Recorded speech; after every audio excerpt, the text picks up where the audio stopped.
ঋণের চাপে আত্মহত্যার চেষ্টা ডাম্পার মালিকের। চাঞ্চল্যকর এই ঘটনাটি ঘটেছে তিস্তা ব্যারেজ অফিস চত্বরে। তিস্তা ব্যারেজ টাউনশিপের সরকারি দপ্তরে ডেপুটেশন জমা দিতে এসে আত্মহত্যার চেষ্টা করলেন ওদলাবাড়ির এক ডাম্পার মালিক। এদিন পূর্ব নির্ধারিত কর্মসূচি অনুযায়ী ওদলাবাড়ির ডাম্পার মালিকদের সংগঠনের প্রায় শতাধিক সদস্য মিছিল করে পৌঁছয় তিস্তা ব্যারেজ ডিভিশনের অফিসে। অফিসার অনুপস্থিত থাকার কারণে অস্থায়ী দপ্তরের প্রতিনিধি দলের সঙ্গে ডেপুটেশন সংক্রান্ত আলোচনা চলছিল ডাম্পার মালিকদের। আচমকাই এক ডাম্পার মালিক সিলিং ফ্যানে দড়ি বেঁধে আত্মহত্যার চেষ্টা করেন। তৎক্ষণাৎ পাশে থাকা ব্যক্তিরা তাকে উদ্ধার করে হাসপাতালে পাঠান।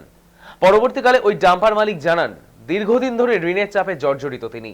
এই কারণেই তিনি আত্মহননের পথ বেছে নেন। কারণ নবনির্মিত তিস্তা ব্যারেজ প্রশাসন ভার বহন ক্ষমতা 25 টন নামিয়ে এনেছে, যার ফলস্বরূপ 12 চাকার প্রায় 300 ডাম্পার চলাচল করতে পারছে না। পরিবর্তিত পথ হিসেবে যে পথ বেছে নেওয়া হয়েছে তাতে বাড়ছে পরিবহনের খরচ, যার ফলে লাভের মুখ দেখতে পাচ্ছে না চালকরা জানান, এইভাবে দিনের পর দিন চলতে থাকলে আগামী দিনে আরো সমস্যা বাড়বে। তবে এই বিষয়ে মুখ খুলতে রাজি হননি তিস্তা ব্যারেজ কর্তৃপক্ষ।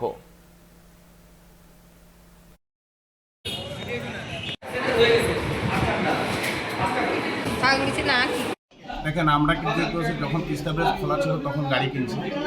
তো আজকে আমরা অনেক সম্পত্তি, জায়গা জমি সব বিক্রি করে আমরা গাড়ি কিনছি। তো আজকে একটা গাড়ি আমরা পার্টনারশিপে কিনছিলাম, দুটো গাড়ি আমাদের কোম্পানি টেনে নিয়ে গেছে। একটা গাড়ি আছে সেটা নিজের নামে, তো সেটাও কিন্তু অনেক কিস্তি বাউন্স হয়ে গেছে, আমরা একটু গাড়ি চালাইতে পারতেছি না। তো আজকে তিস্তা ব্যারেজের কারণে চাংড়াবান্ধায় রেট হচ্ছে না। চাংড়াবান্ধায় যা রেট হয় তাতে আমাদের কোনোভাবে পোষাচ্ছে না। তো আমরা 2 মাস গাড়ি চলে একটা এমআই দিতে পারছি। যদি তিস্তা ব্রেক যদি আগে বন্ধ থাকতো তাহলে আমরা গাড়ি কিনতাম না। তো তিস্তা ব্রেক যদি না খোলে, যে হিসাবে আমরা অনেক দিন ধরে এখানে ওখানে সব জায়গায় আমরা ডিভিশন দিয়েছি, অনেক জায়গায় গেছি, কোনো সুবিধা পাইনি তিস্তা ব্রেক খোলার জন্য। যদি তিস্তা ব্রেক না খুলে তো আমরা বাইরে থেকে কী করবো? আমরা সেই গাড়িটাই আমাদের সম্পদ, সেটা যদি কোম্পানি টাইনে নিয়ে যায় আর কোম্পানি বারবার চাপ দেয় তো আমরা কি করব?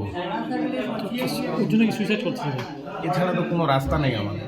हम लोग वही बात कर रहे थे अंदर में ऑफिस में, तो एरिक्सन ऑफिस में, तो बाहर में देखे साइड वाले रूम में जैसे हम दरवाज़ा खोल के अंदर गए तो हम ही लोग एक गाड़ी मालिक वो दो लगा के मतलब लटका रहा था, तो उसमें जाकर हम लोग पकड़े। मतलब वो लोग नहीं आया कोई? वो लोग नहीं आया, वो लोग तो बोल रहा है बात कर रहा है, ये कर रहा है। अभी कैसा है? अभी तो ठीक ही है, बोला बस दाग हो गया है पूरा। वहाँ क्या बात करने गए आप लोग? वहाँ पे हम लोग बात करने गए थे, गाड़ी हम लोग का ब्रिज 11 महीने से बंद है। उसके बाद फिर 3 महीना पहले खुला। हम लोग का जो गाड़ी है 25 टन चलने के लिए हम लोग ये लोग मतलब मांगे डिमांड किए थे कि हम लोग गाड़ी 25 टन चलने दीजिए, तो लोग 25 टन कर दिए। मतलब गाड़ी फिलहाल अभी बंद है, किस्ती के लिए इसे करने गया सुसाइड? किस्ती के लिए सब गाड़ी का किस्ती 7-8 रुपये फिल हो गया है। अभी फिलहाल उन्हें कैसा है? अभी वो तो फिलहाल ठीक ही है बोल रहे हैं।